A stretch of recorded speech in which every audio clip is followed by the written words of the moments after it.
नमस्ते मैम। चलिए, प्रार्थना के लिए कमर गर्दन सीधी करते हैं। गहरा श्वास भरें। 3 बार ओम का उच्चारण और सहना वक्तु का पाठ करेंगे। भरिए श्वास।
सहनाववतु सहनौ भुनक्तु सह वीर्यं करवावहै तेजस्विनावधीतमस्तु मा विद्विषावहै। ओम शांति शांति शांति। हथेलियां रब करें। आंखों को ढकें। धीरे से वापस आए। चलिए, कैसे हैं सभी?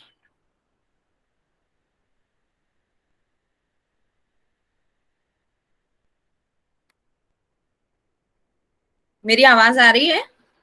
यस मैम, आ रही है यस आवाज मैम, आपकी। आपकी आवाज आ रही है।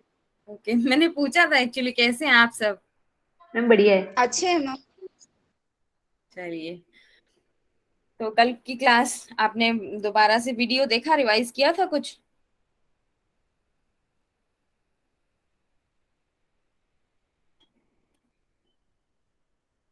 बोलिए।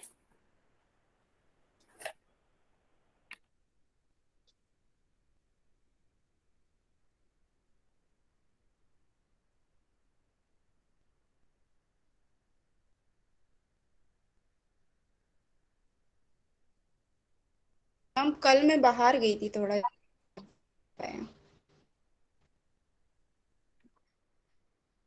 ठीक है, तो बाकी लोगों का क्या प्रॉब्लम है? मतलब कोई रिवाइज करके नहीं आया, कोई रिस्पॉन्स नहीं है? मैम पढ़ा है बट अभी उतना याद नहीं है। वीडियो दोबारा आपको देखना चाहिए था ना रिवीजन के लिए। बुक में से पढ़ रहे थे। हाँ, क्योंकि मैं तो कराऊंगी, थोड़ा फास्ट में कराऊंगी रिवीजन। और आज क्लास इसीलिए मैंने 6 बजे रखी है, क्योंकि अब से क्लास 1.5 घंटे की रहेगी और टाइम जो है काफी कम पड़ जाता है इस सब्जेक्ट के लिए, क्योंकि श्लोक टू श्लोक पूरा कवर करना इट्स अ बिग थिंग। बहुत ज्यादा लंबा टाइम लग जाता है। ऐसे में आपको कल भी बताया था कि सिलेबस कवर करने में टाइम लगेगा, और अगर सिलेबस एंड तक जाके कंप्लीट होगा तो रिवीजन का टाइम नहीं मिल पाएगा। इसलिए हमें ज्यादा से ज्यादा रिवीजन के लिए भी। मैम टाइम क्या रहेगा पूछने की? मैम टाइम 6 बजे रहेगा या क्या टाइम चेंज होता रहता है? मुझे कवर करने के लिए 1.5 आवर चाहिए था। कल बात हुई तो उन्होंने बोला कि ठीक है आप ले लीजिए, और मुझे यही टाइम ज्यादा सुटेबल लग रहा है। तो मतलब आप डेली जो है 6 to 7:30 ही मतलब ये ज्यूम करके चले ये टाइम जी रहेगा, जिससे हम अपना और ही मतलब एडजस्ट कर लेंगे फिर। जी, क्योंकि आप माइंड ओके मैम। मेकअप कर लीजिए। श्लोक बाय श्लोक पढ़ना है तो श्लोक पढ़ने में भी टाइम लग जाता है, और उनको एक्सप्लेन करने में भी। मैं डायरेक्ट आपको एकदम पका पकाया मैम एक खिचड़ी नहीं चीज दे रही। पूछनी है। जी बोलिए। मैम एक चीज क्योंकि मैं तो भी मतलब फर्स्ट टाइम पढ़ रही सब हड़कनावली, तो थोड़ा सा ना चीजें बहुत चेंज लग रही। तो हट्टी प्रदीपिका है या घेरन संहिता है, तो हट रत्नावली भी समथिंग वैसे ही है या कितना डिफरेंस है? 80% सिमिलर है। 80% सिमिलर है। और मैम जितनी भी ठीक है। तो शुरू करते हैं। कोई कंफ्यूजन आएगा तो आप मुझे आप पेन डाउन कर लीजिएगा, बाद में पूछिएगा सारे प्रॉब्लम्स। ठीक है? तो मैम, हाँ बोलिए। मुझे एक बात पूछनी थी। 7 to 8:30 हो सकता है क्या क्लास, मतलब अगर सबको पॉसिबल है या कैसे? क्योंकि एक्चुअली मेरी भी 6 to 7 एक क्लास होती है, तो अगर आपको भी 7 to 8:30 पॉसिबल है तो हम कर सकते हैं क्या क्लास का टाइमिंग? हाँ मैम, मुझे 7 to 8:30 is more feasible because 6 to 7 normally even we will have classes. आप लोगों से जब मैंने कल बात कुछ पूछने के लिए आपको बोलती हूँ तो रिस्पांस नहीं आता, इसलिए मैंने खुद डिसीजन लिया था। नो मैम, सैटरडे वगैरह ठीक है, बट मुझे Monday to Friday 6 to 7 possible नहीं होता है। तो अगर आपको 7 to 8:30 पॉसिबल है और सबको ये टाइमिंग पॉसिबल है तो ठीक है, हम लोग करेंगे। अदरवाइज फिर 6 to 7:30 रखते हैं। अगर कोई एक या दो स्टूडेंट होते हैं तब तब तो टाइम चेंज करना ठीक नहीं है मेरे लिए। अगर मतलब आप ज्यादा लोग होंगे तब तो मैं टाइम चेंज करने के बारे में सोच भी सकती हूँ, अदरवाइज मेरे पास यही टाइम फ्री होता है।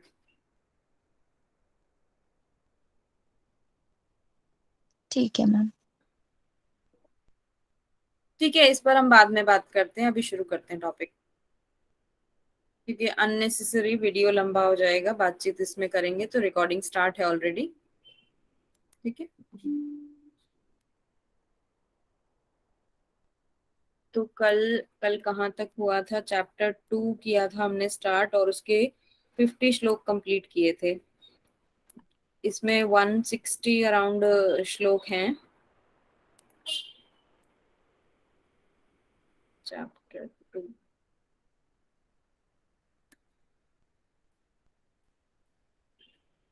मुद्राएं शुरू हो चुकी थी। यहाँ पे ये मुद्राओं के नाम हमने पढ़ लिए थे, और महामुद्रा की टेक्निक पढ़ी थी, उसके लाभ पढ़े थे, और महाबंध भी पढ़ लिया था।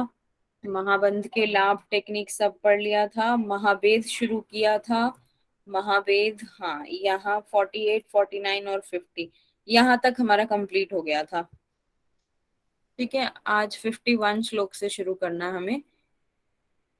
इससे पीछे किसी को कोई प्रॉब्लम है तो स्टार्ट करने से पहले बोल दीजिए, अदरवाइज फिर कंटिन्यू करते हैं और बाद में प्रॉब्लम्स लेंगे।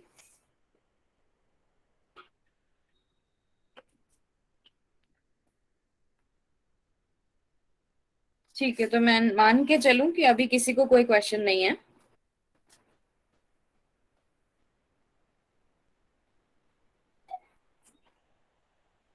ठीक है, तो थोड़ा सा पीछे से स्टार्ट करती हूँ। यहाँ महावेद के बारे में हम पढ़ रहे थे, तो 50 श्लोक में क्या लिखा है? एक सेकंड, पीछे से शुरू हुआ था महावेद, यहाँ से शुरू करते हैं। महाबंध स्थितो योगी कृत्वा पूरकम एकधी वायुनाम गतिम आकृष्य निभृतम कंठम मुद्रया।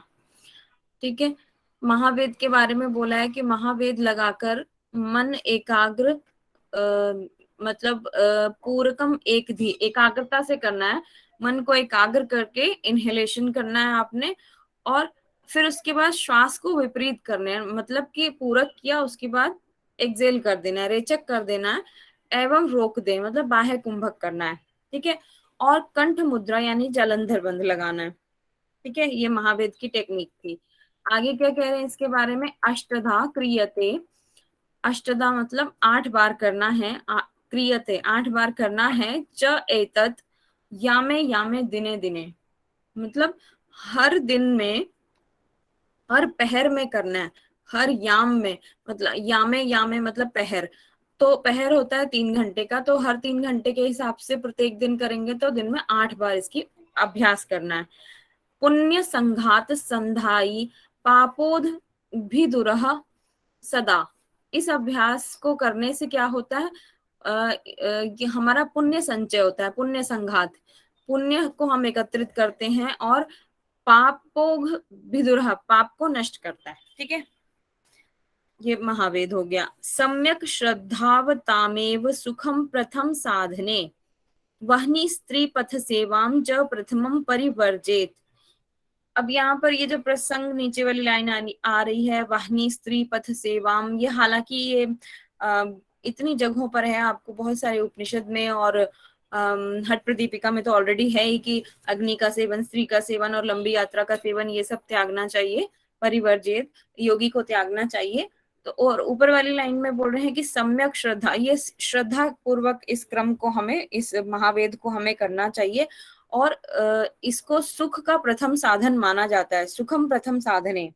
ठीक है, तो ये बोल रहे हैं इस लाइन को, सेकंड वाली लाइन जो यहाँ पर जोड़ी है, हालांकि इसका सीधा सीधा कोई महावेद से कोई संबंध नहीं है, जैसे हठ प्रदीपिका में इसके लिए कोई अलग श्लोक बना करके दे दिया गया है, बीच में किसी के साथ नहीं जोड़ा है, तो इसको यहाँ पर ये इसका लाभ नहीं है, ये एक अलग से मतलब एक कॉमन सी बात है जो जोड़ दी गई है, इसके लाभ में नहीं आएगा लेकिन।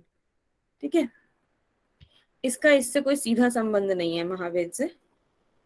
उसमें तो ये जो बताया ना, ये तो तीनों के लिए बताया, महामुद्रा, महाबंध, महावेद, तीनों के लिए बताया हुआ है वहां पे ये हठ प्रदीपिका में। ठीक है, अब यहां से शुरू है हमारा। समहस्त युगो भूमौ स्विचौ संताड़ये छनई अयमेव महावेदः सिद्धिदो अभ्यास सतो भवेत। मतलब क्या करना है, दोनों हथेलियों को भूमि पर रख देना है। आप टेक्निक तो जानते ही होंगे, उसी को यहाँ पर मतलब सिंपल शब्दों में पढ़ रही हूँ मैं, यहाँ पर जो आपने अभ्यास किया हुआ वही टेक्निक लिखी है, कुछ डिफरेंट नहीं है। दोनों हथेलियों को भूमि पर रखना है और भूमि से क्या करना है, नितंबों को ऊपर उठाना है हमें। स्विचौ संताड़ये छिनई, हमें थोड़ा सा अपना जो हिप रीजन है उसको ऊपर उठाना है हाथ से जमीन पर प्रेशर देके, और फिर भूमि पर धीरे धीरे संताड़ना, मतलब उसको बार बार पटकना है। ठीक है, अपना जो लोअर बैक पोर्शन है उसको जमीन से उठाना है और बार बार जोर जोर से उसको पटकना है, ये महावेद है। ठीक है, जो इस अभ्यास के बाद सिद्धियां प्रदान कराने वाली है। महावेदा सिद्धिदो अभ्यासतो, मतलब इससे सिद्धियां प्राप्त होती हैं। एतत् त्रयम महागुह्यम जरा मृत्यु विनाशनम, अब ये लाभ बता रहे हैं। वहनी वृद्धि करम चैव है अणिमा आदि गुण द्रवम।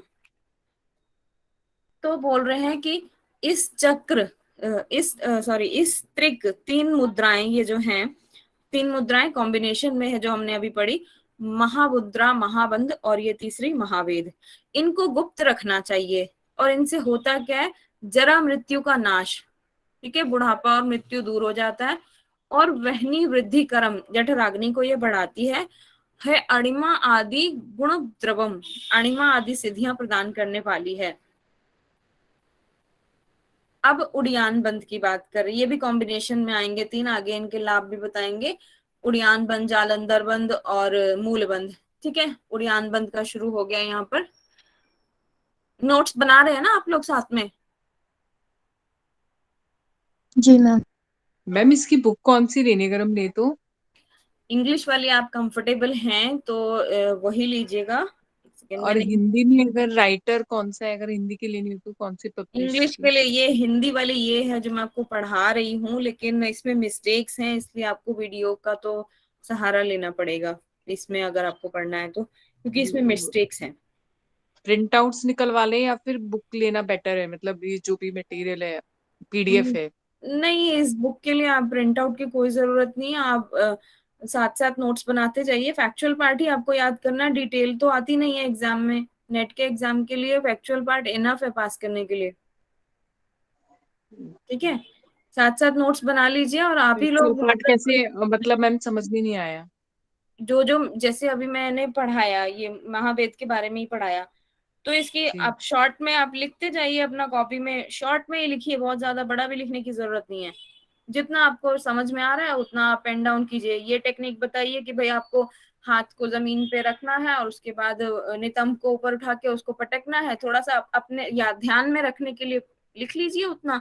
और उसके बेनिफिट्स क्या बताए हैं कि वो जरा मृत्यु का नाश है, कंबाइंड में बताया है तीनों का। उसके बाद वहनी स्त्री और अग्नि का ये सब त्याग करना है। तो ये सब आप छोटा छोटा नोट करते जाइए साइड में, मतलब आपको याद रहेगा ना। जब भी किसी पॉइंट पर आपसे प्रश्न बन जाए कि महावेद महामुद्रा, किसी पॉइंट का प्रश्न बन जाता है तो आपके दिमाग में रहेगा।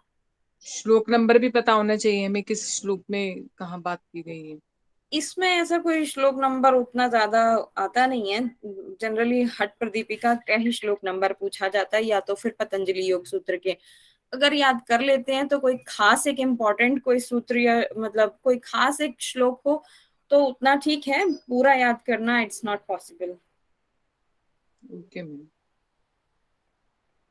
पूरा याद करना पॉसिबल नहीं है। कुछ एक इम्पोर्टेंट अगर जो इसमें दिए जाते हैं, जैसे अष्टकर्म का सूत्र नंबर है, सॉरी श्लोक नंबर, क्योंकि इसमें ये एक डिफरेंट है हठ प्रदीपिका से, उसमें षटकर्म है, इसमें अष्टकर्म है। ठीक है, इस तरह से उसको याद रख सकते हैं। अब प्राणायाम का है, उसमें एक एक्स्ट्रा है तो उसमें पूछा जा सकता है। अध्याय याद रखना आपके लिए ज्यादा जरूरी है, किस अध्याय में किस चीज को हम पढ़ रहे हैं। यहाँ प्राणायाम और मुद्रा हम सेकंड चैप्टर में पढ़ रहे हैं, ये चीजें ध्यान रखनी जरूरी है ज्यादा। इस तरह के डिस्कशन आप बाद में करें तो ज्यादा अच्छा रहेगा ना। मैं मतलब अभी खत्म करने के चक्कर में हूँ, आज चैप्टर 2 हमारा खत्म हो जाना चाहिए, क्योंकि अदरवाइज बहुत लंबा टाइम लग जाएगा मुझे उसको कवर करने में। तो मैं बहुत ज्यादा आपको मतलब फालतू बातों पर फोकस ना करते हुए जो फैक्चुअल पार्ट है उस पर ज्यादा फोकस करूंगी, वो बताते चलूंगी। चलिए, उड़ान बंद है। वृद्धो येन सुषुम्नायाम प्राणस्तु तीड़येते ततः यतः तस्माद् उडीयानाख्यो अयम् योगिभिः समुदाह्यतः उडीयान् कुरुते यस्माद् विश्रान्तं महाखगः उडीयानं तदेव स्यात् तत्र बन्धो अभिधीयते। देखते हैं क्या लिखा है। जिस बंध से सुषुम्ना नाड़ी में प्रवाहित हो रहे प्राण को ऊपर उठाया जाता है, कौन सा बंध होता है? वो उड़ियान बंध होता है। तो उसके बारे में भूमिका बांध रहे हैं कि जिसमें सुषुम्ना नाड़ी में प्रवाहित मतलब मध्य में जो हमारी नाड़ी होती है वो सुषुम्ना होती है, उसमें जो चल रहा है प्राण उसको ऊपर उठाते हैं। तो उठाने वाली प्राण ऊपर उठाने वाली टेक्निक जो वो पेट के अंदर से हम आंतों को या पेशियों को जो है ऊपर की तरफ खींचते हैं, इसको उड़ियान बंद बोलते हैं। इस अभ्यास को निरंतर महाखग को ऊपर की ओर, महाखग प्राण को बोलते हैं, इसको ऊपर की ओर प्रवाहित, इस अभ्यास से जो है प्राण हमेशा ऊपर की ओर प्रवाहित होता है, यह उड़ियान बंद कहलाता है। उड्डयनम कुरुते यस्माद् विश्रांतम महाखगा, उड्डयन करने से प्राण ऊपर की ओर बढ़ मतलब प्रवाहित होता है। ठीक है, इतना ही इसमें समझने लायक था। उदरे पश्चिमम तानम नाभे ऊर्ध्वम च धारयेत उडियानो ह्रासो बंधो मृत्यु मातंग केसरी। ये है इंपॉर्टेंट, इसके लिए यहाँ पे नोट डाउन करने वाला। वो तो सिंपल टेक्निक थी। तो नाभि के ऊपर की उदर पेशियों को पीछे की ओर खींचना, जो हम अब ध्यान में लाइए कि हम करते कैसे उड़ियान बंद टेक्निक।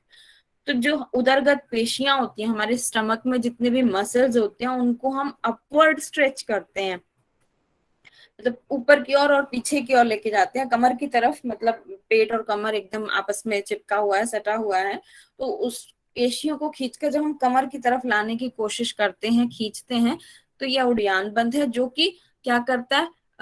ह्रासो बंधो मृत्यु मातंग केसरी, मृत्यु के भय को भी मिटा देता है, जिस प्रकार एक शेर हाथी को मार गिराता है। समझ गए?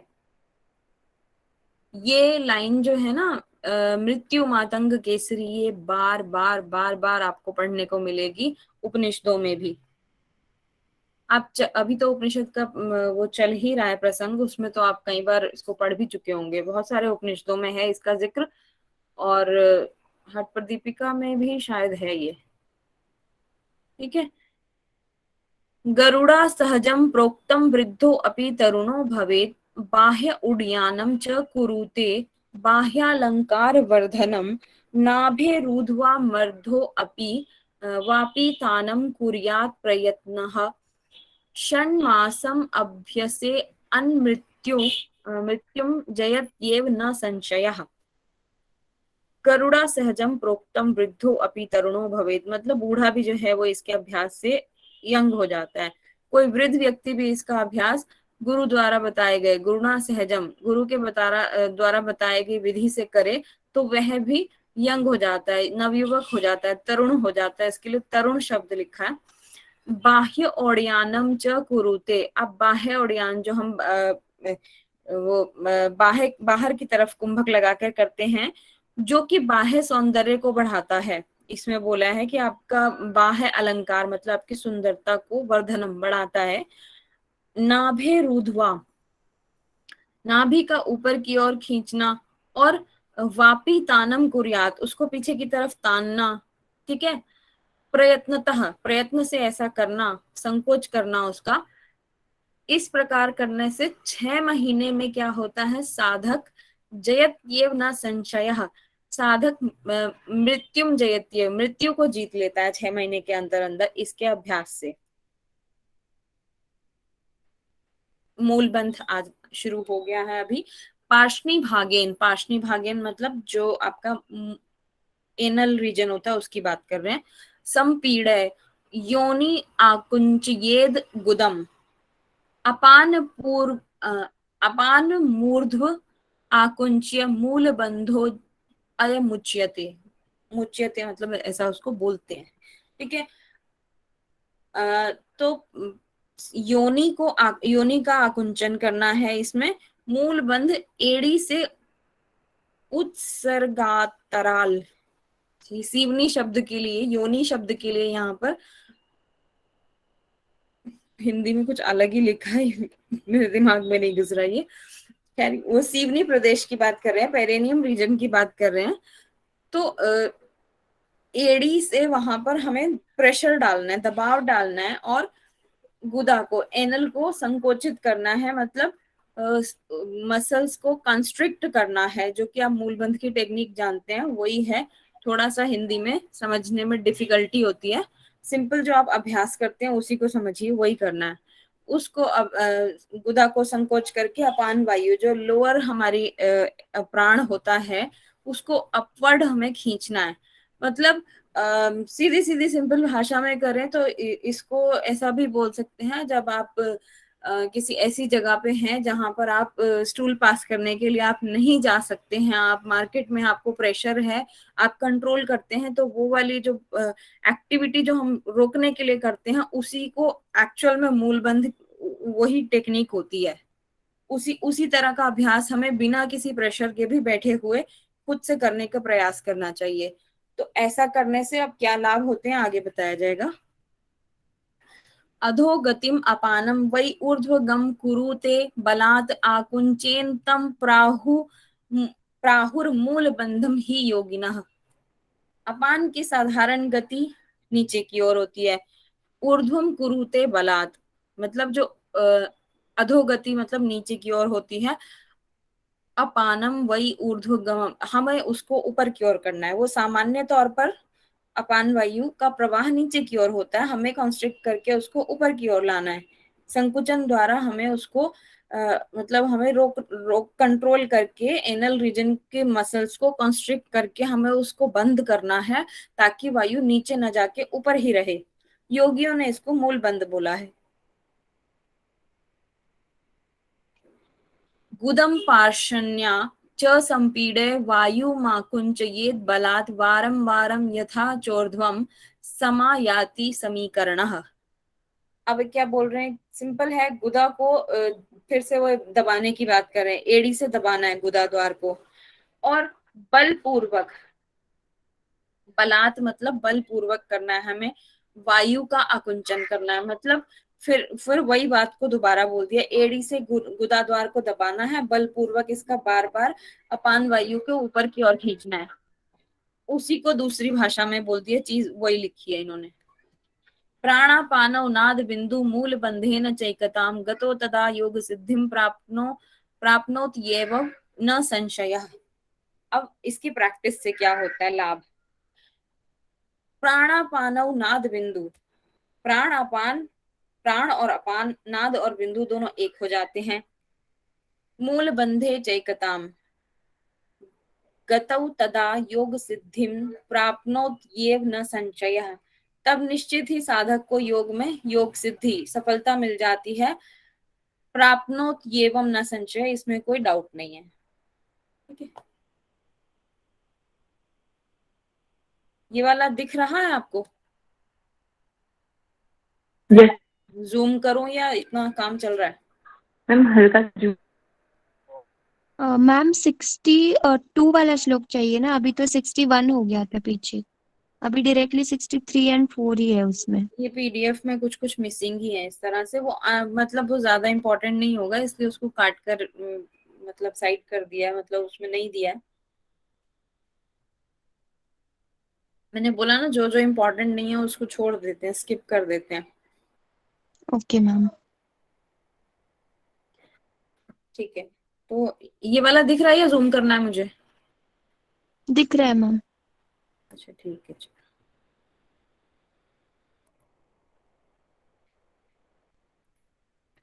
अपाने चौर्ध्वगे जाते प्रयाते वह्नि मंडले तथा नल शिखा दीप्ति वायु न प्रेरिता यथा यातो अयातो वह्न्य अपानौ मल स्वरूप मल रूप स्वरूपकौ तेना प्रदीप्तस्तु ज्वलनो देहजस्तथा। जब अपान वायु को हम ऊपर उठाते हैं और वो हमारे नाभि में वहनी मंडल नहीं वहनी मंडल, हाँ वहनी मंडल में जब हमारे मध्य में जब पहुंच जाता है, उस क्षेत्र में जब नाभि क्षेत्र में पहुंचता है, तथा नल शिखा दीप्ति, इसके प्रभाव से शिखा दीप्ति मतलब अग्नि प्रदीप्त होती है, और वायु न प्रेरिता तथा और वायु न प्रेरिता हिंदी में क्या लिखा है, वायु के प्रभाव से जठरा, अच्छा वायु के प्रभाव से वायु न प्रेरिता, वायु के प्रभाव से अग्नि प्रदीप्त होती है, और यातायातौ वहन अपान्यौ, तब अपान और अग्नि अपना मूल स्वरूप धारण करते हैं, जिससे शरीर की अग्नि प्रचंड हो जाती है। कुछ मिसिंग है शायद इसमें, इंग्लिश वाली बुक से देखते हैं।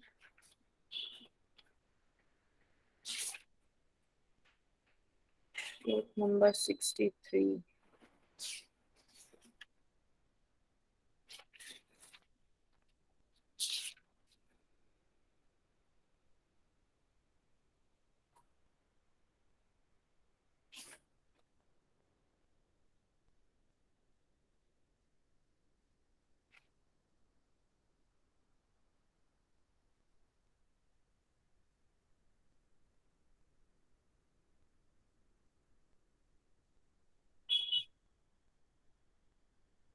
इंग्लिश वाली बुक में तो ये श्लोक ही नहीं दिख रहा।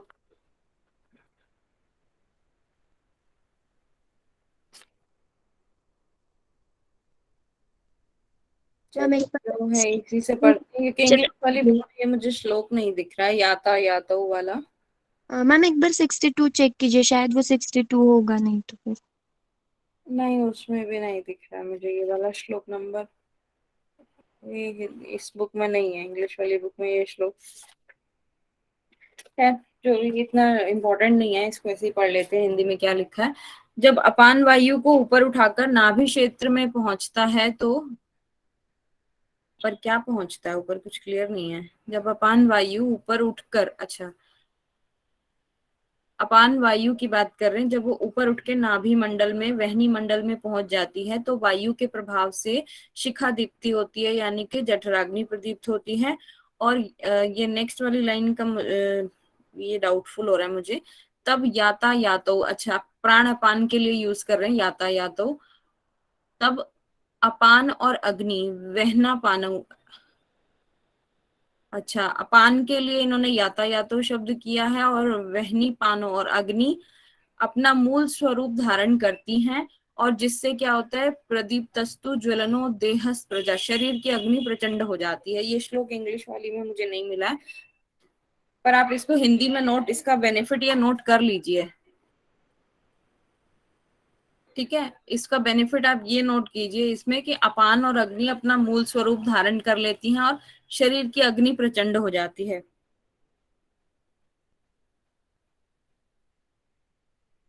65 नंबर।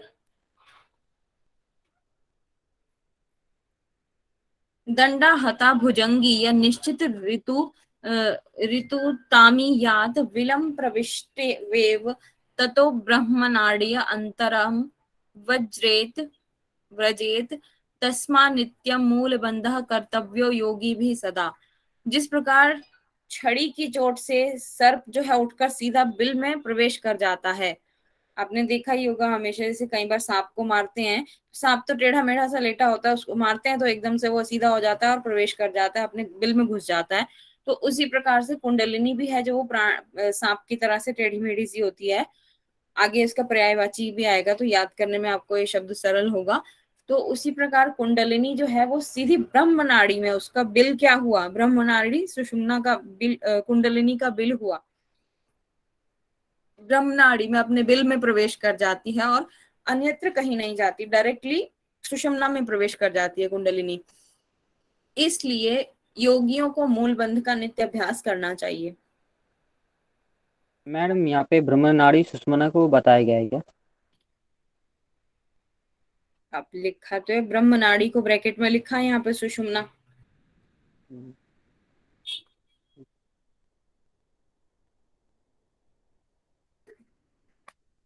उसका पर्यायवाची भी आएगा, ठीक है, ये भी इसका पर्यायवाची ही जानिए ब्रह्मनाड़ी। और आगे भी इसी चैप्टर में बहुत सारे पर्यायवाची अभी मिलने वाले हैं आपको। पूरक रेचक कुंभक का मिलेगा, ईड़ा पिंगला का मिलेगा और कुंडलिनी के मिलेंगे बहुत सारे पर्यायवाची, वो याद करने जरूरी है।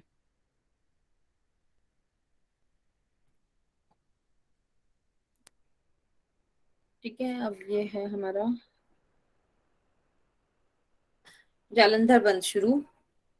कंठम आकुज्य हृदय स्थाप। अच्छा एक बात बोलो, यहाँ पर जो टेक्निक लिखी है ना उस पे मतलब वर्ड्स पर मत जाइएगा, वो डिफिकल्ट थोड़ी सी लिखी हुई है। जो आपके दिमाग में हमेशा से टेक्निक है, जो आप अभ्यास करते हैं, उसी को आंख बंद करके मन में ध्यान कीजिएगा ना, तब आपको समझ में आएगा कि अरे लिखा तो वही है।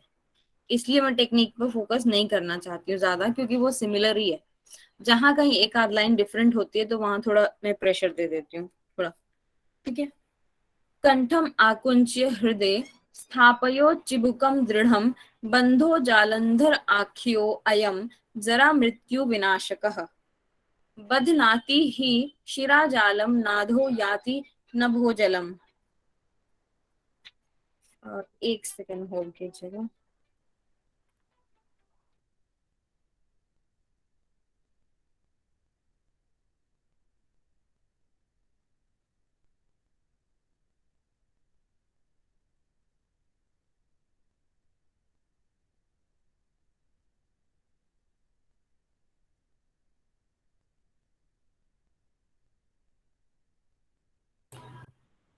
ओके, सॉरी एक कॉल था।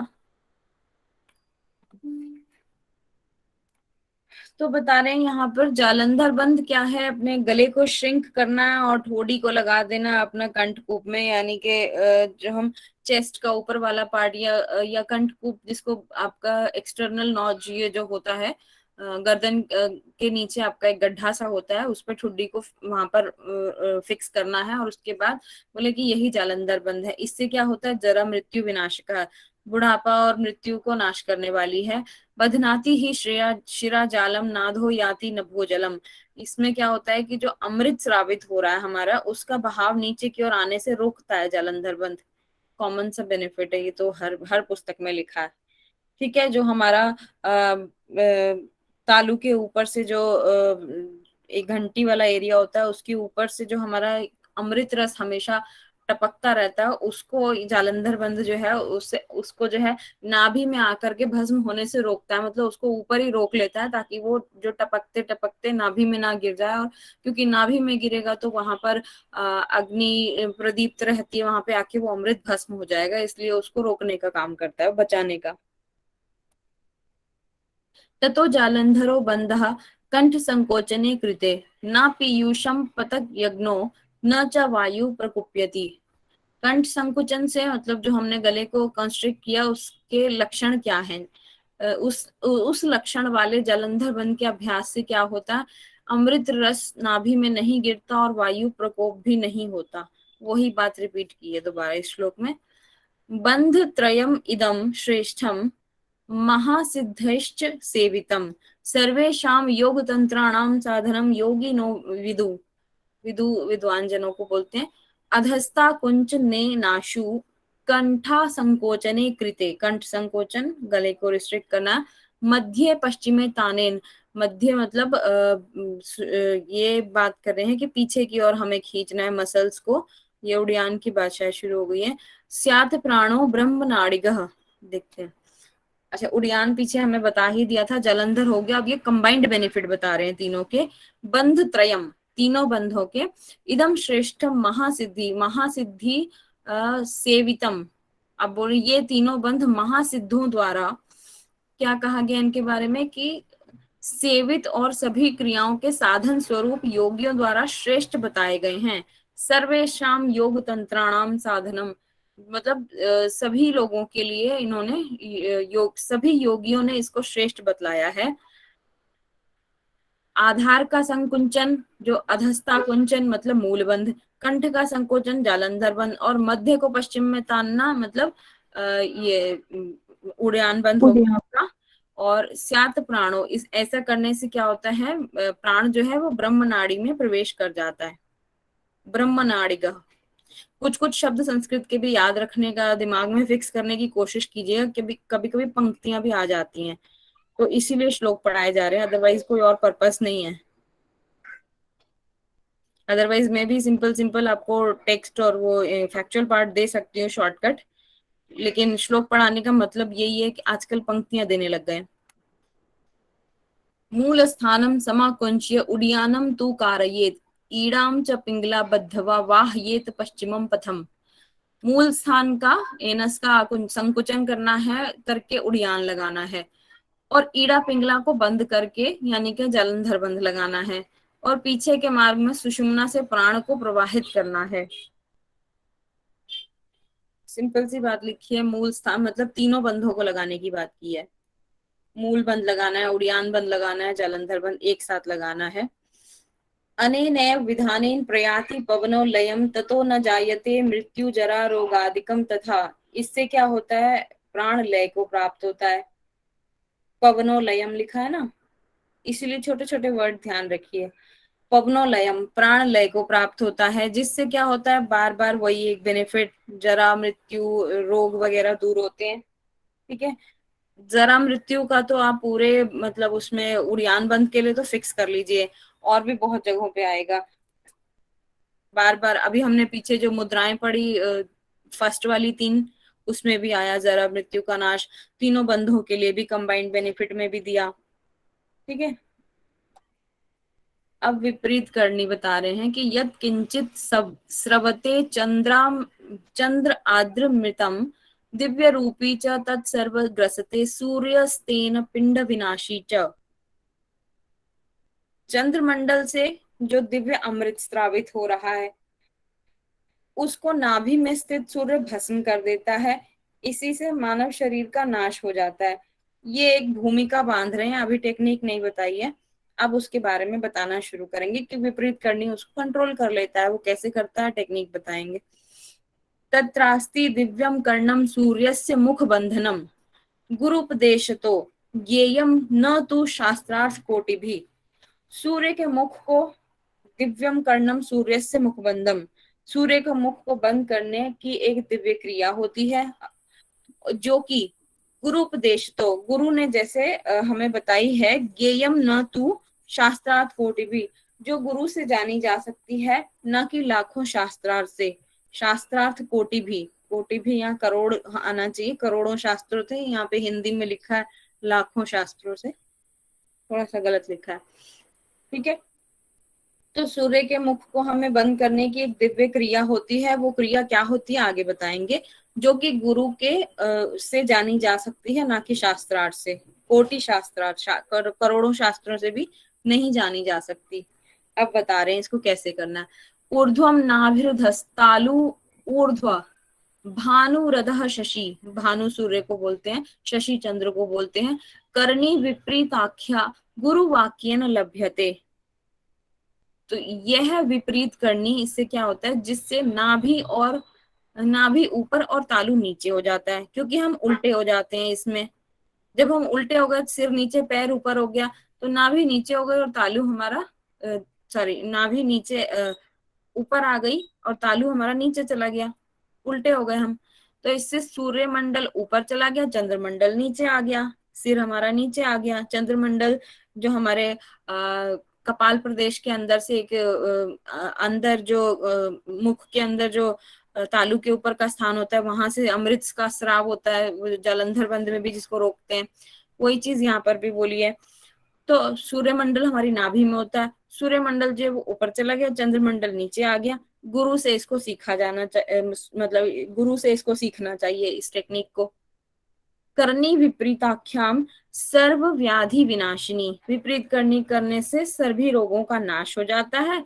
और नित्यम अभ्यास संयुक्त जठराग्नि विवर्धिनी, और इसका नित्य अभ्यास करने से जठराग्नि विवर्धिनी, जठराग्नि बढ़ती है।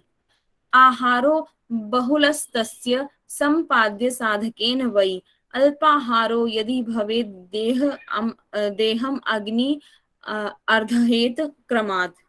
आहारो बहुलस्तस्य, मतलब इसके अभ्यास से क्या होता है कि भोजन जो है हमें इसके अभ्यास में, हमें इसकी प्रैक्टिस करते समय बहुलता में भोजन लेना चाहिए, पर्याप्त भोजन लेना चाहिए। बहुलतस्य लिखा भी है, बहुलस्तस्य मतलब खाने की कोई कमी नहीं रखनी चाहिए, हमें भरपूर खाना चाहिए।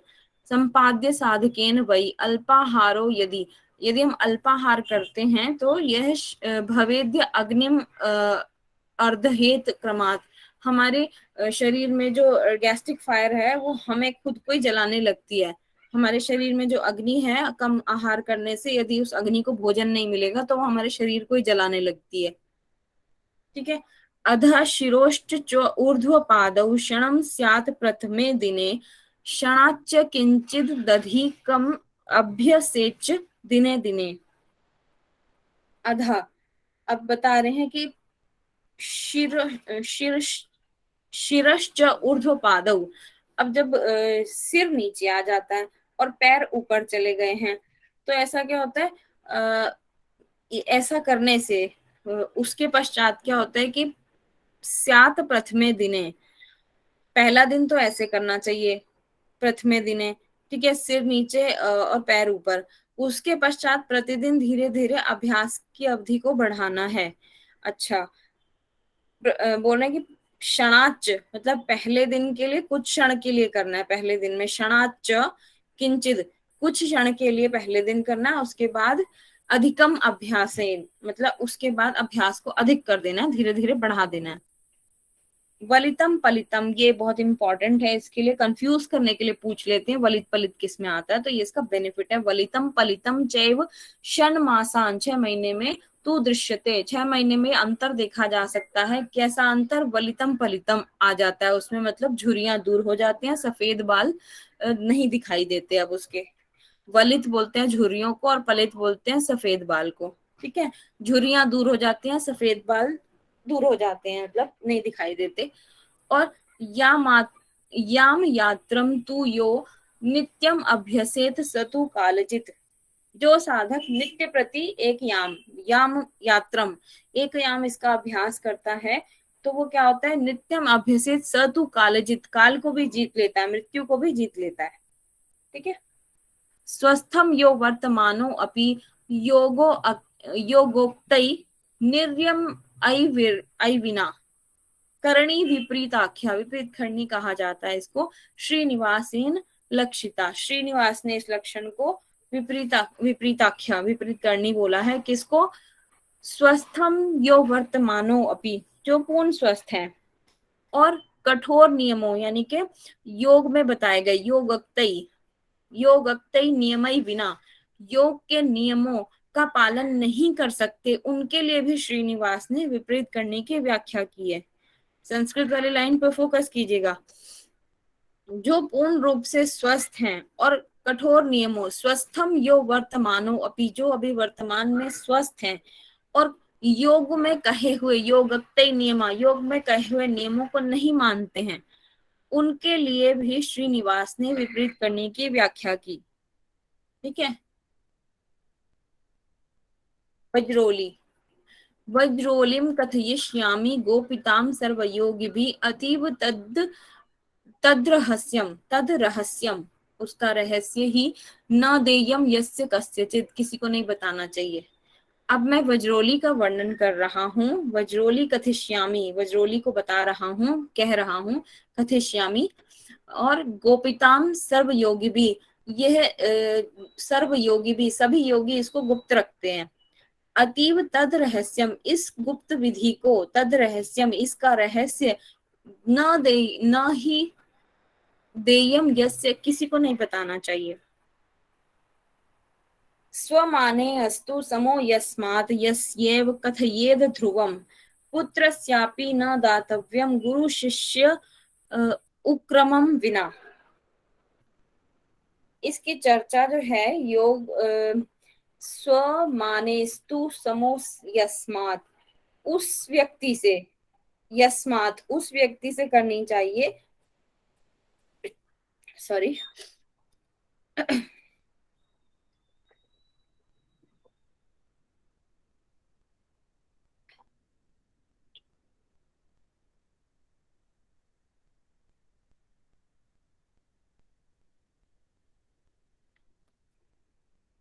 सॉरी स्वमाने अस्तु समो यस्मात् तस्यैव कथयेद ध्रुवम पुत्रस्यापि न दातव्यम गुरु शिष्यम उरुक्रमम विना।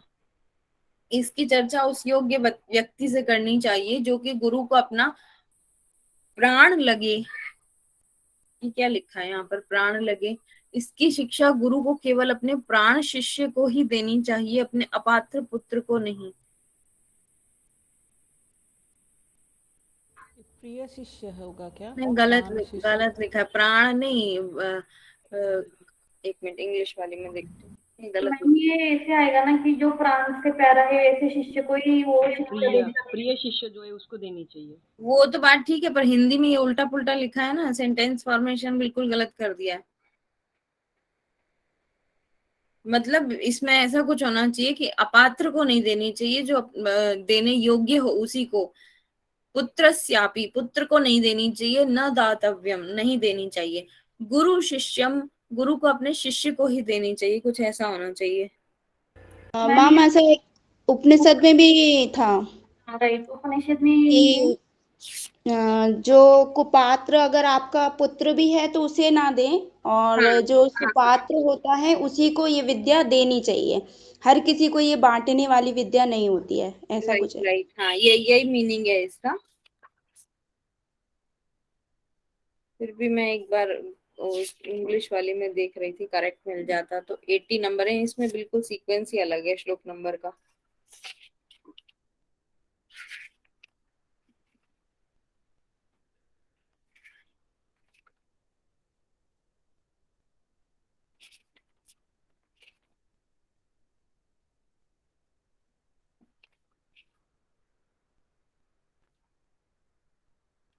हाँ, यहाँ पर लिखा है home the person Guru feels like his own प्राणा।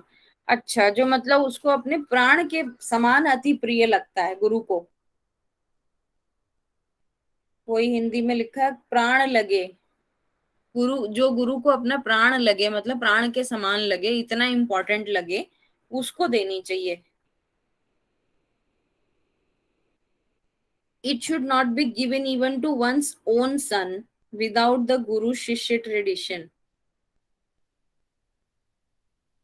पुत्र को भी नहीं देनी चाहिए, सिर्फ गुरु शिष्य को देनी चाहिए। यहाँ पर तो ये नहीं लिखा है कि जो अपात्र पुत्र हो, ऐसा नहीं लिखा है, पर इसका मीनिंग यही है, जो योग्य पुत्र ना हो उसको भी ना देकर गुरु को, शिष्य को ही प्रेफरेंस देनी चाहिए इस विद्या को देने के लिए। खैर उतना इम्पोर्टेंट भी नहीं था याद रखने के लिए, थोड़ा सा समझना था। जिस्ट हमने समझ लिया उसका कि जो योग्य होता है शिष्य उसी को दिया जाना चाहिए। उसके अगर हमें उसके लिए पुत्र का भी त्याग करना पड़े, मतलब पुत्र को भी अगर हमें अवॉइड करना पड़े तो हमें करना चाहिए, लेकिन योग्य अगर शिष्य होगा तो उसको ही देना चाहिए। कुंडली बोधनम सम्यक नाड़ी नाम परिशोधनम अपान प्राणयो ऐक्यम, अपान और प्राण की एकता की बात कर रहे हैं। अपार प्राणयो ऐक्यम कार्यम वज्रोली कर्मणा प्राण और अपान की एकता वज्रोली है। अब बोला कुंडलिनी बोधनम सम्यक नाड़ी नाम परिशोधनम, इससे कुंडलिनी जागृत होती है। और क्या होता है, नाड़ी परिशोधनम, नाड़ियों की शुद्धि होती है। अपान और प्राण की एकता होती है, इसको वज्रोली कहा है। अभ्यासस्य क्रमं वक्ष्ये संप्रदायानुसारतः कामिनी वा नरो वाथ वज्रोलीम बुद्धि मानयेत।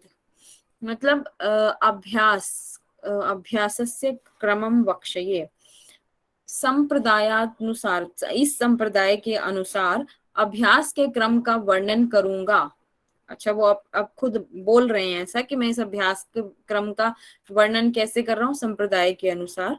कामिनी वा नरो वाथ वज्रोलिम बुद्धि मानयेत।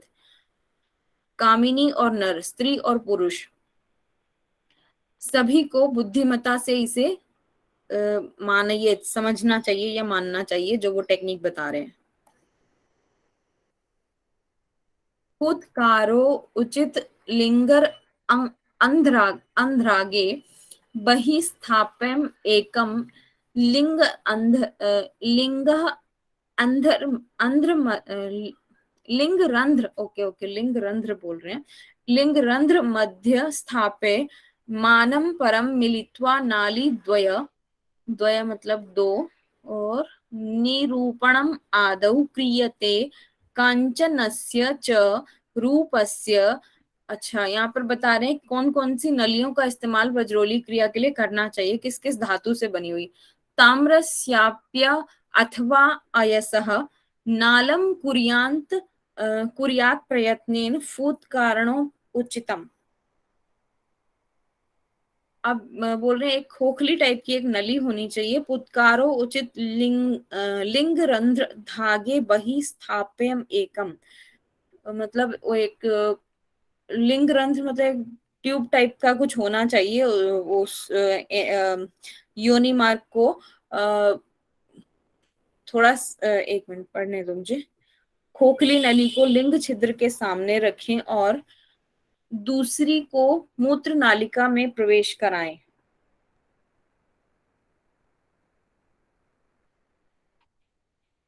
दोनों के सिरों के अभ्यास के आरंभ में ही जोड़ दें। नली की विशेषताएं बताई हैं, वो होना चाहिए कैसा, कांचन यानी कि सोने की हो सकती है, रूप चांदी को बोलते हैं, ताम्र तांबा हो गया, अयस लोहे को बोलते हैं, और नालम कुर्यात प्रयत्न, इस मतलब इस टाइप की नालम कुर्यात प्रयत्नेन फुत्कारणम उचितम। फुत्कार मतलब उसमें वायु देने की बात कर रहे हैं, फूंका उसमें जा सके, इस टाइप का वो होना चाहिए नली उसकी, कि जिसमें फूंक मारी जा सके, फुत्कार किया जा सके।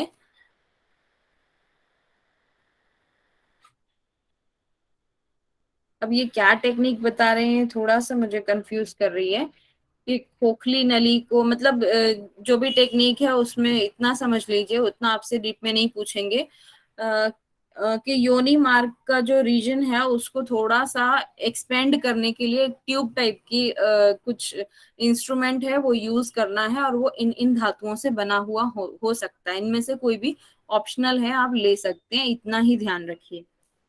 मिस, ये जेंट्स के लिए बताया कि लेडीज के लिए? ये भी मेंशन नहीं है ना, क्योंकि यहाँ पे दो छिद्र का वर्णन किया है, मुझे लगता है शायद हट प्रदीपिका में सिर्फ एक ही लिए बोला है, पर यहाँ पे दो छिद्रों का वर्णन किया है, तो ये लेडीज के लिए होता होगा ना फिर? एनीवेज किसी भी सूरत में इतना डीप में नहीं पूछा जाएगा आपको, ये सिर्फ जो धातुएं दी हुई हैं उन धातुओं से बनी हुई होनी चाहिए, ये याद रखिए। और इस टेक्निक को याद थोड़ा सा मतलब समझ लीजिए, अगर एग्जाम में आए तो उतना आप लिख सकें, इससे ज्यादा इस पर फोकस करने की अभी जरूरत नहीं है। इतना डीप में नहीं आता है प्रश्न, कभी भी आ सकता है। ठीक है जी। विंशत्य अंगुल दीर्घ, अच्छा यहाँ आप बता रहे हैं टेक्निक, और क्या है इसमें। दीर्घमान रुचिरम त्वादौ सुवृत्ताल अल्प अगम फूत्कारो उचित काल रूप सदृशम नालम हठाभ्यासी भी प्रोक्तम तादृशमेव लिंग विवरे यत्नेन संस्थापयेत् फूत्कारं तदनन्तरं प्रकुरुतां वायुर्यथा संचरेत्। अब 20 अंगुल, विंशत्य अंगुल दिया हुआ है यहाँ पर, 20 अंगुल लंबी वो ट्यूब होनी चाहिए। रुचिरम त्वादौ सुवृत्त अल्पागम, मतलब ऐसी होनी चाहिए गोल सिरे वाली, सुवृत्त, वृत्त मतलब गोल को बोलते हैं, और अल्प आगम मतलब वो चिकनी पतली गोल सिरे वाली इस टाइप की नली होनी चाहिए, जिसमें से फुतकार किया जा सके, फुतकारो उचित, फुतकार किया जा सके। काल रूप सदृशम, जिसमें से वायु प्रवाहित हो सके, ना ऐसा हठाभ्यासियों ने बताया है। ठीक है, ऐसी नली होनी चाहिए। नालम हठाभ्यासी भी। प्रोक्तम तादृशमेव लिंग विवरे यत्नेन संस्थापयेत्। अच्छा, बोल रहे हैं सावधानी पूर्वक इसको मूत्र नालिका में प्रवेश कराएं और इसके बाद नली में से फुतकारम तदंतरम, उसके बाद फुतकार करें। ठीक है, फुतकार में क्या करना है, वायु का संचरण करना है उस नली से। ठीक है, थोड़ा थोड़ा सा एक पिक्चर बन रही है। ये 20 अंगुल लंबा एक ट्यूब टाइप का कुछ भी इंस्ट्रूमेंट लेना है। वो कैसा होना चाहिए, चिकना पतला और थोड़ा सा गोल सिरे वाला। उसका जो आगे का माउथ है वो राउंड शेप होना चाहिए। इस नली का प्रयोग करना है, जिस ऐसी होनी चाहिए कि जिसमें से वायु पास हो सके। तो इसको सावधानी पूर्वक मूत्र नालिका में प्रवेश कराना और इसके बाद इसमें से वायु को प्रवेश कराना है। मोटा मोटा अर्थ याद रखिएगा। रबर कैथेटर टाइप ना।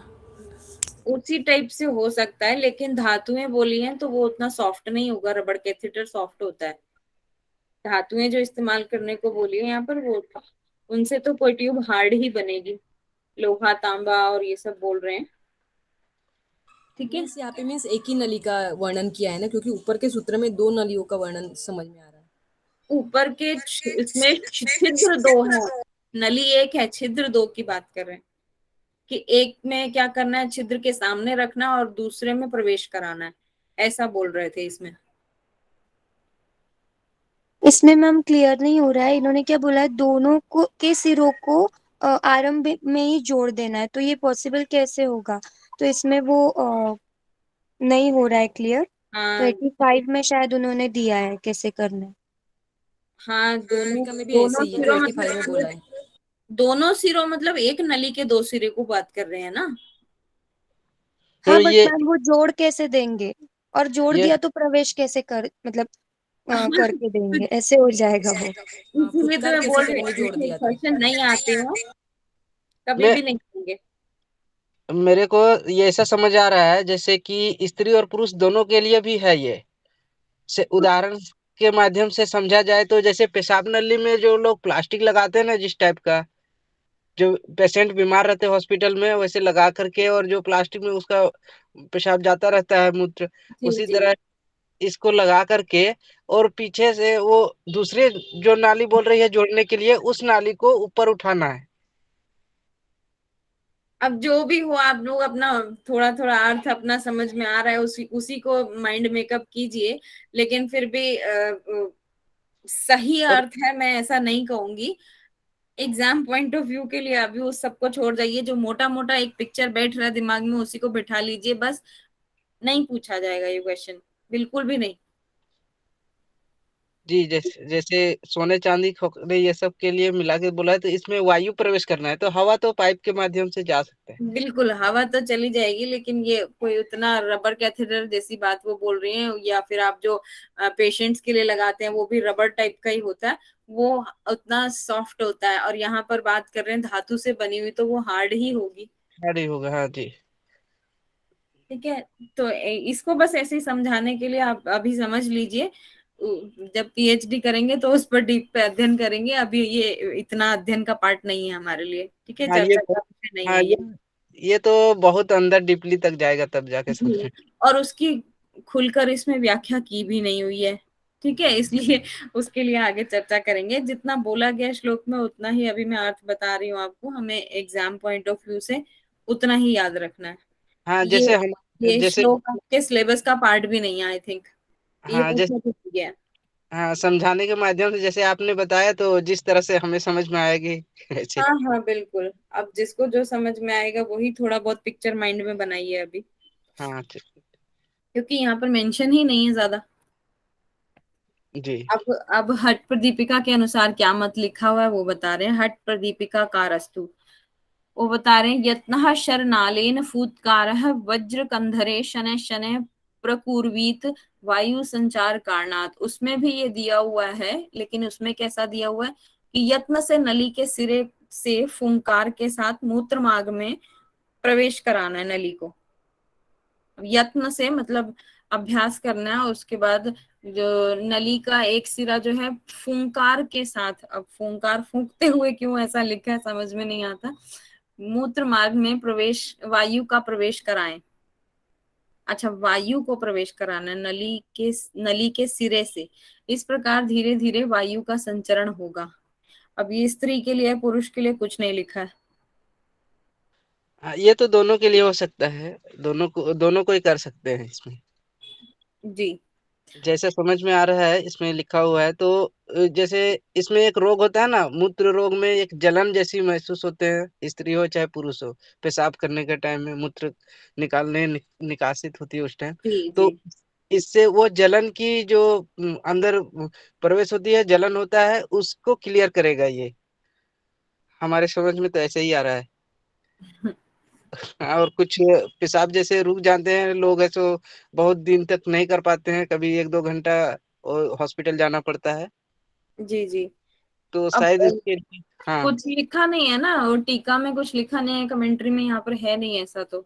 हाँ, जैसे ये रोगों में लाभ के लिए ऐसा ही समझ सकते हैं हम। ना तो संस्कृत वाले में ही कुछ लिखा है उसका, कुछ ज्यादा इलेबोरेट किया, ना हिंदी में। ठीक है, जी। नेक्स्ट करते हैं। यदि हाँ। स्याच्छर नाले ही भृशम वायु न संचरेत वायु संचारणे त्याज्ये शर नालिकादिकम मतम। नाली से वायु का संचार होना चाहिए। यदि शर नाले से वायु का संचार पूर्ण रूप से नहीं हो रहा तो शर नाले का प्रयोग मत करें। शर नाले मतलब वही जो अभी तक ऊपर नाली, जो भी नली टाइप की बता रहे हैं, अगर उससे नहीं हो रहा है तो उससे नहीं करना चाहिए, उसको छोड़ देना चाहिए। अच्छा, ये वाला ज्यादा अच्छा लग रहा है देखने में। तंतुवत, यहाँ पे कपड़े की बात कर रहे हैं। तंतुवत कनकम नालम नागम ताम्राति निर्मलम नाल द्रव्यमिदं प्रोक्तम श्रीनिवासेन योगिना निर्मितम त्रिपलेर नागर द्वादश अंगुली दीर्घकम। 12 अंगुली मतलब 20 अंगुल लंबा होना चाहिए वो कपड़ा। छत्राकारम प्रकुर्वीत नालम स्निग्धम सुतम सितम मृदुम। अच्छा, ऐसा तो एक उपनिषद भी है। अभी आप उपनिषद पढ़ रहे हैं, कौन से उपनिषद में यह वर्णन आया बताइएगा मुझे।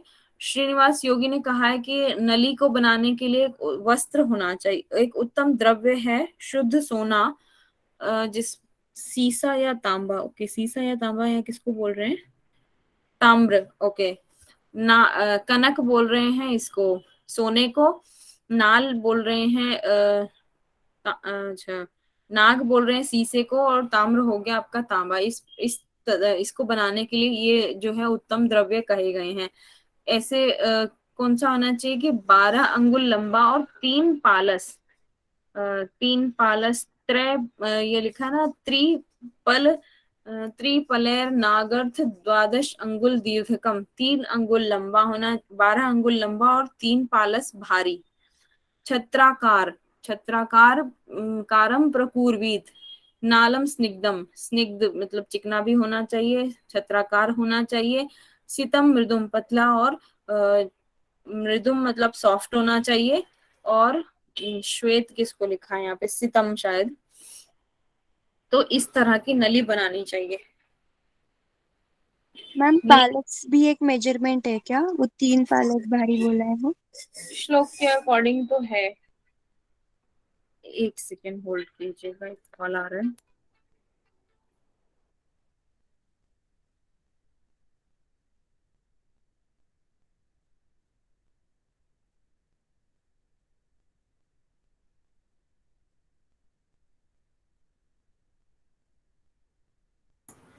ये सॉरी, नली तो इतनी छोटी सी, फिर फुटकार कैसे मारेंगे उसमें? पता नहीं, इसलिए तो बोल रही हूँ ये एग्जाम का पार्ट नहीं है आपका। छोटा मोटा सा इसका कुछ भी दिमाग में रहे तो उतना ही याद रखिए, इस पार्ट से क्वेश्चन नहीं आते।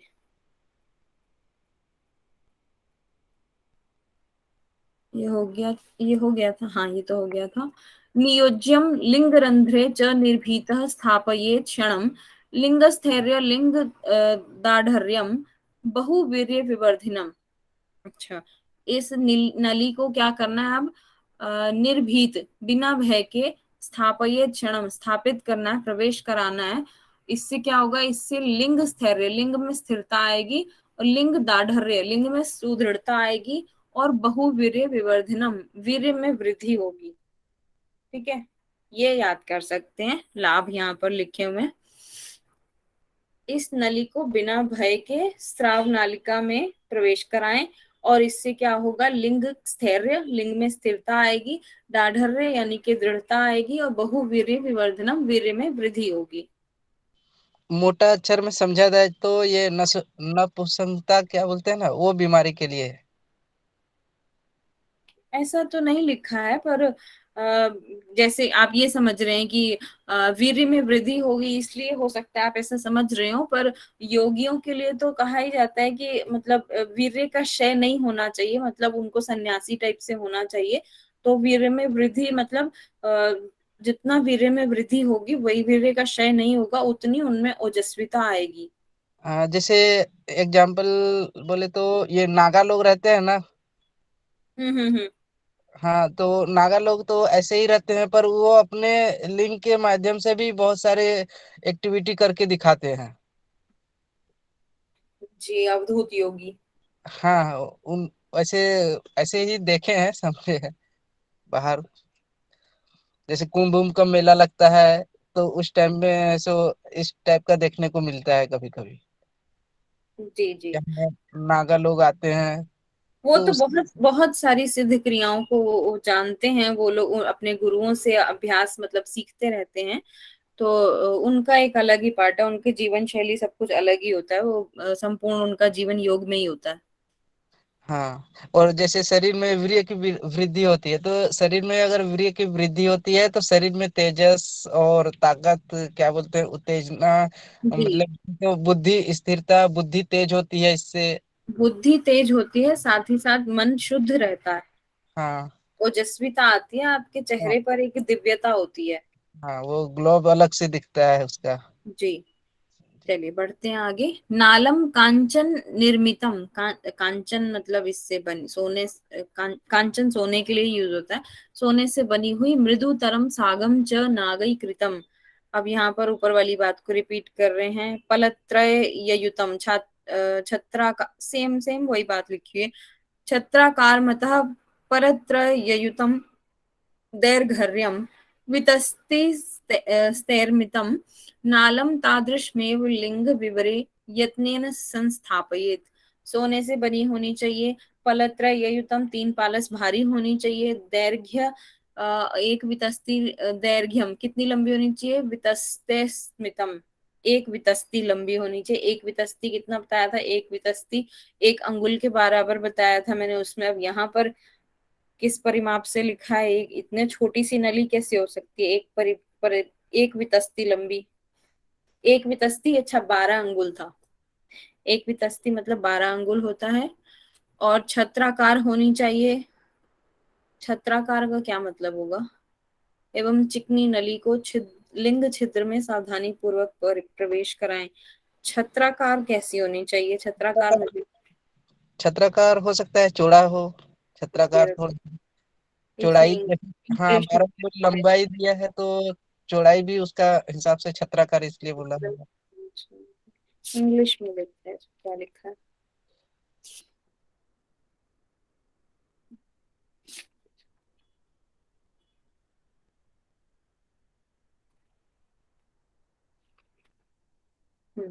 इंग्लिश में लिखा है a tube made of gold, very soft, appearing like an umbrella. अच्छा, छतरी के आकार मतलब अम्ब्रेला के आकार का बोला इन्होंने।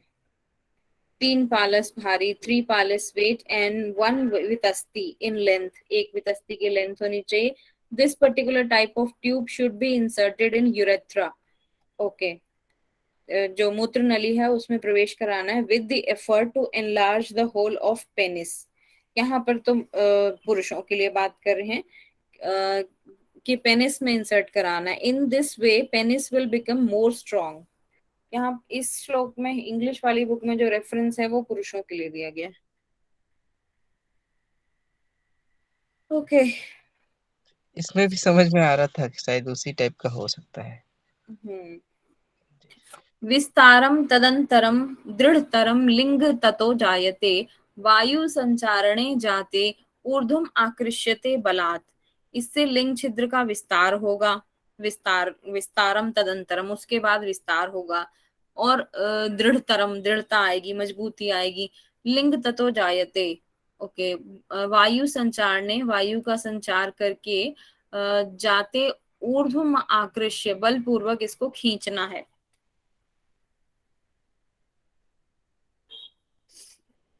ठीक है. नारीम रंभा रम्या अधः स्थाप्य रहस्ये तु दिगंबराम स्वयं दिगंबरो भूत्वा उत्तानायास्तथोपरि शयित्वा कुंभकं कृत्वा किंचिन नारी स्वयं च ही. अच्छा, ये कुछ अलग ही कहानी लिखी है यहाँ पे. एकाकी निर्जन स्थान में नग्नावस्था में अपने नीचे सुंदर नग्न स्त्री को लेकर प्रवण अवस्था में लेट जाएं और दोनों कुंभक की भांति अभ्यास करें. ये कुछ और हायर टाइप के योग की बात कर रहे हैं, तो इस टाइप के प्रश्न नहीं आएंगे आपको. अन्यो अयम गाढ़म आलिंग्य यौनो लिंगम निरोपयेत मिथ्यस त्वद्धर आपनम च कुर्यात गरलवादिकम. अच्छा, ये हमारे सिलेबस का पार्ट है क्या?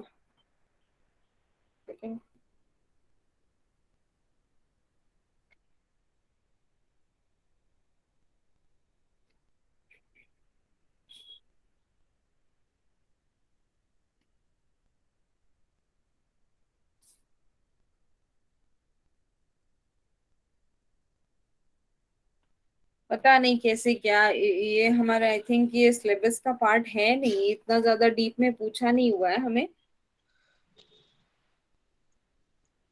ये गुप्त रोग के लिए बताया गया है हमें. हाँ, नहीं, जो भी है इसमें ठीक है. इसमें लिखा है कि एक दूसरे का घनिष्ठता से आलिंगन करें और लिंग को योनि में प्रवेश कराएं. एक दूसरे का चुंबन करें और हल्की ध्वनि करें. अब ये किस कंटेक्स्ट में लिखा है, कौन सा योग है, आई डोंट नो, मुझे नहीं मालूम है इसके बारे में. सॉरी. विलिखेच नखैनेव धारयेत् स्वेद संभवम नार्या भगात् पथ बिंदुम अभ्यासेन ऊर्ध्व माहरेत चलितम च निजम बिंदुम ऊर्ध्व आकृष्य रक्षयेत एवं संरक्षयेद बिंदुम मृत्यु जयति योगविद. पता नहीं इसमें क्या क्या लिखा है. खैर, जो भी है नेक्स्ट पढ़ते हैं, या ये सब आप पढ़ लीजिएगा. मरणं बिंदुपातेन जीवितं बिंदुधारणात् चित्तायतं नृणां शुक्रं शुक्रायतं च जीवितं तस्मात् शुकं मनश्चैव रक्षणीयं प्रयत्नतः.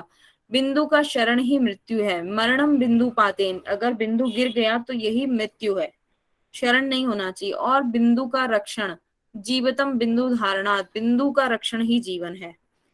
चित्तायतम नृणाम शुक्रम शुक्रायतम च जीवितम, शुक्र मनुष्य के चित्त के अधीन है और शुक्र पर ही जीवन निर्भर है. ओके. तस्मात् शुकम मनश्चैव रक्षणीयम प्रयत्नतः, इसलिए चित्त और शुक्र को यत्न पूर्वक नियंत्रण में रखना चाहिए. एक तो हमें अपने वीर्य की भी रक्षा करनी है और चित्त की भी. जो शुक्र और वीर्य दोनों एक ही समझ लीजिए, उसकी हमें रक्षा करनी है और अपने चित्त को भी, दोनों को कंट्रोल में रखना है. एवं योग मतलब एक सन्यासी का जीवन जीने के लिए, योगी का जीवन जीने के लिए वीर्य की रक्षा करना अत्यंत आवश्यक होता है. कहने का मोटा मोटा मतलब यहाँ पर ये है. ठीक है। एवं यो भजते नारी तामेव मनसा स्मरेत, सिंधुर सदृशम योनौ स्त्रीणामास्था स्त्री स्त्रीरामा आस्थाइकं रजः, ऋतुमत्या रजो अप्येवं रजो बिंदुम च रक्षयेत्। ये वज्रोली के अभ्यास के लिए स्त्री और पुरुष दोनों की आवश्यकता होती है। स्त्री के साथ पुरुष वज्रोली का अभ्यास यदि करता है तो उसे मानसिक रूप से उसे प्रेम करना चाहिए।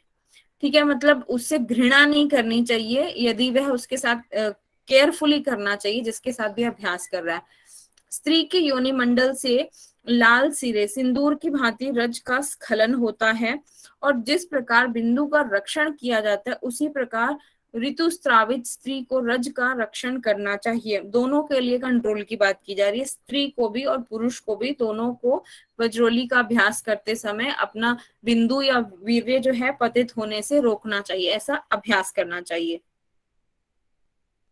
ऋतु काले यथा शुक्रम, म्यूट म्यूट कीजिए, किसी का ऑन है। ऋतु काले यथा शुक्रम निर्दोषम योनि संगतम, तथा तन्मारुते नैव स्त्री रक्ते नैकतामियात्। ऋतु काल के दौरान योनि मंडल में स्खलित, यहाँ पर स्त्रियों के लिए मेंस्ट्रुअल पीरियड की बात कर रहे हैं, उस समय में ऋतु काल के दौरान योनि मंडल में स्खलित विशुद्ध वीर्य वायु की सहायता से रज में मिल जाता है। अच्छा, ऋतु काल के दौरान जो है योनि मंडल में स्खलित विशुद्ध वीर्य, जो कि वज्रोली क्रिया के दौरान जो है वो विशुद्ध वीर्य जो है वायु की सहायता से रज में, मतलब स्त्री के शरीर में, स्त्री का जो बिंदु है उसमें मिल जाता है।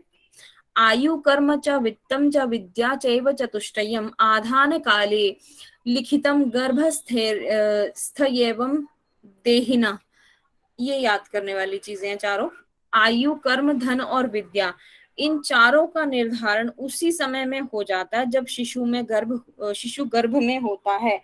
ये इन्होंने किस आधार पर लिखा है ऐसा उन्होंने कहीं व्याख्या नहीं दी है इसमें, लेकिन यहाँ पर बहुत इंपॉर्टेंट बात कह दी है कि स्त्री के जब गर्भ में शिशु होता है उसी समय इन चारों का निर्धारण हो जाता है कि उसकी आयु कितनी होगी, कैसे कर्म करेगा, कितना उसको धन मिलेगा और किस प्रकार की विद्या का वो अर्जन करेगा। ये सब चीजें पहले ही डिसाइड हो जाती हैं गर्भ में।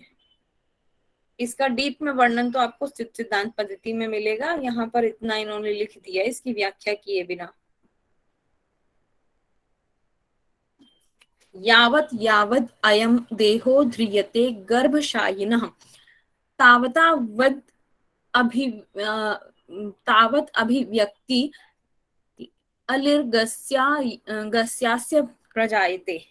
जब गर्भ में शिशु का स्थूल शरीर बनता है, मतलब सूक्ष्म तो बहुत छोटे रूप में हो गया कि उसमें आत्मा वगैरह प्रवेश कर रही है, ये सब चीजें हो गई, जो मतलब बिंदु के प्रवेश के बाद जो भी उसका विकास हुआ वो सूक्ष्म लेवल पर था। अब जब वो शरीर बनने लगता है, स्थूल लेवल पर आता है, तब उसके विशेष लक्षण प्रकट होते हैं और देवी शरीर बनता है, मतलब दिव्य शरीर बनता है।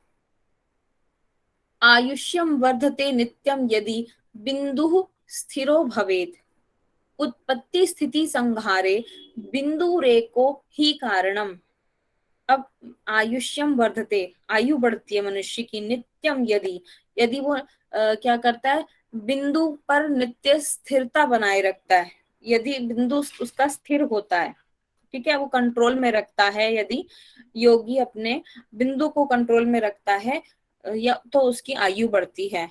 और उससे क्या होता है, उसको उत्पत्ति स्थिति संहार करने, इन सभी लक्षणों से वह युक्त हो जाता है। वह उत्पत्ति भी कर सकता है, वह स्थिति भी कर सकता है, संहार भी कर सकता है, मतलब उसमें जन्म और जीवन और मृत्यु के लिए वह उत्तरदायी बन जाता है। उसमें ये करने की क्षमता आ जाती है कि वो उत्पत्ति स्थिति संहार का कारक बन सकता है।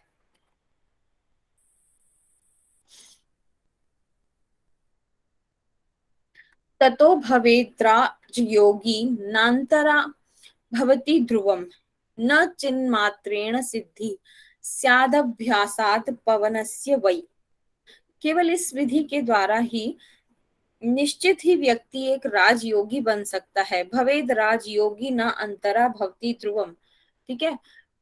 और दूसरा न अंतरा भवति, और दूसरा कोई उपाय नहीं है। न चिन्ह मात्रेण सिद्धि स्याद अभ्यास पवनस्य वै, केवल चिंतन प्राणायाम से सिद्धि की प्राप्ति नहीं हो सकती, इसके लिए स्याद अभ्यास पवनस्य वै, निरंतर अभ्यास करना है ताकि सिद्धि की शीघ्र प्राप्ति हो सके।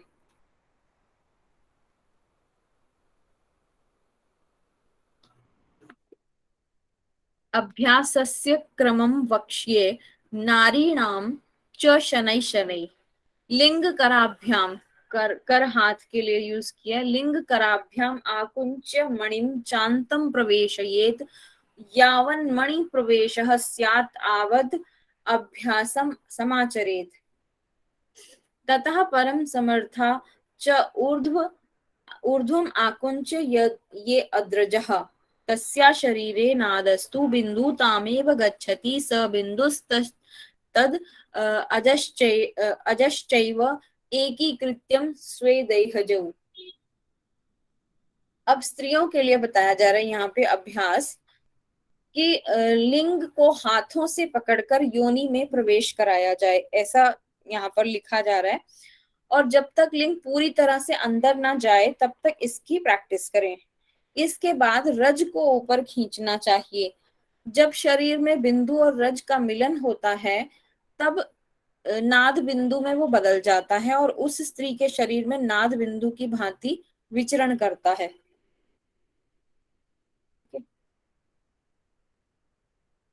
वज्रोल्य अभ्यास योगेन योग सिद्धि करे स्थिता, अज्ञात योग शास्त्रेण वज्रोलिम स्त्री तो नाभ्यसेत। वज्रोली के अभ्यास से योग में हमें सिद्धि प्राप्त होती है। योग सिद्धि करे स्थिता, योग सिद्धि प्राप्त होती है।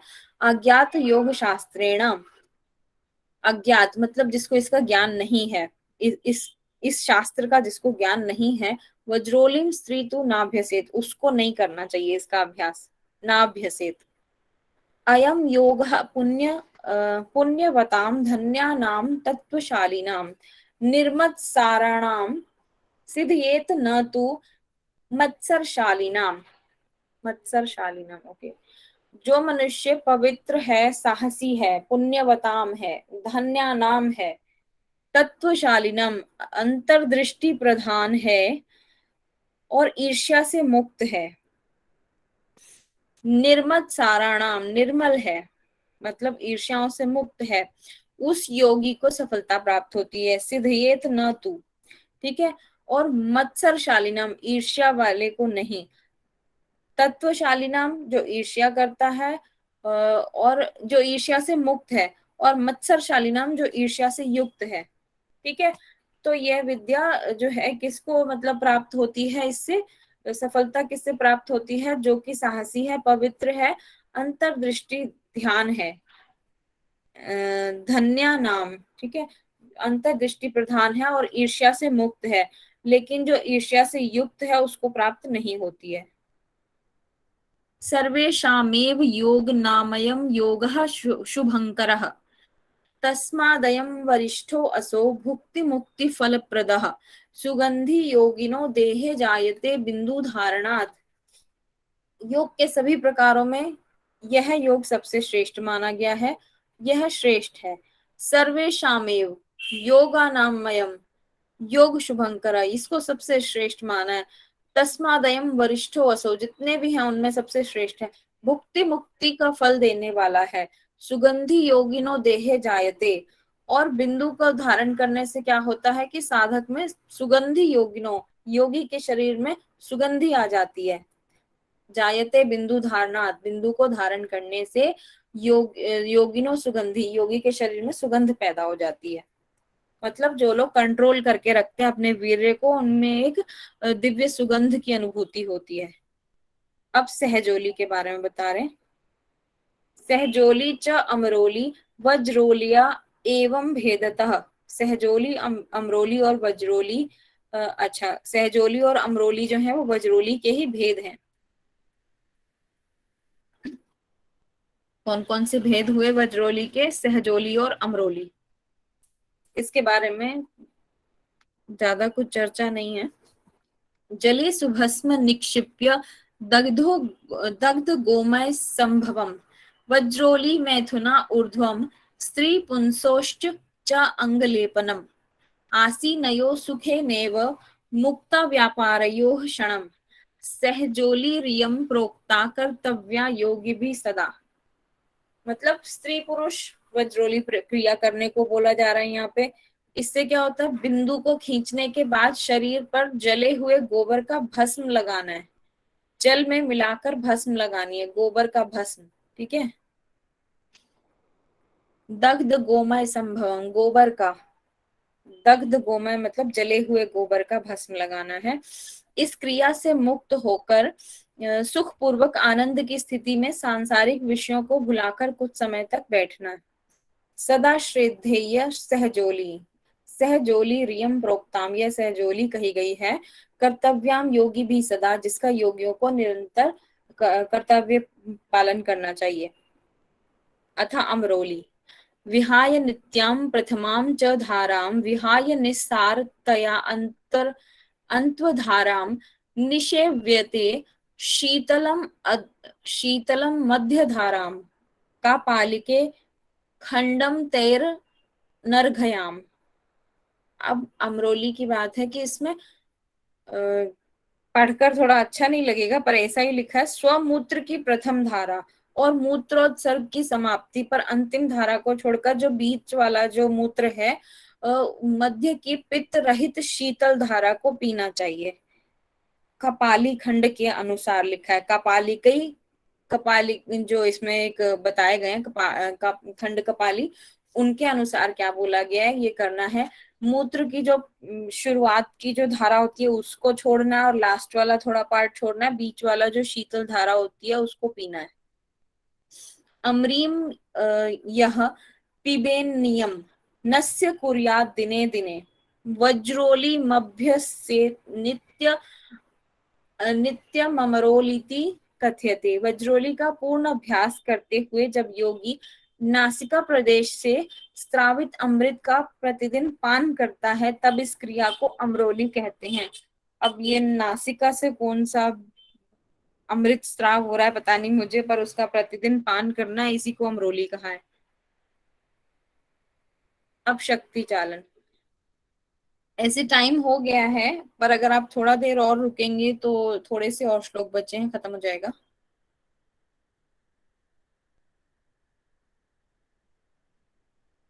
कितने श्लोक है मैम टोटल?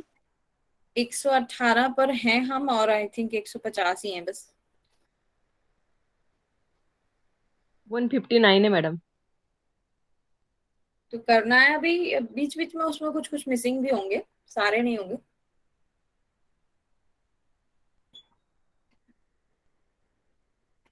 कल करते हैं, कल करें, चलिए ठीक है, कोई बात नहीं।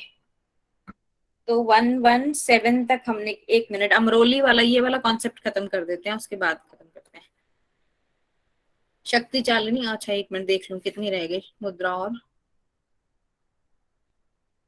शक्ति चालिनी पर हम हैं, इसके बाद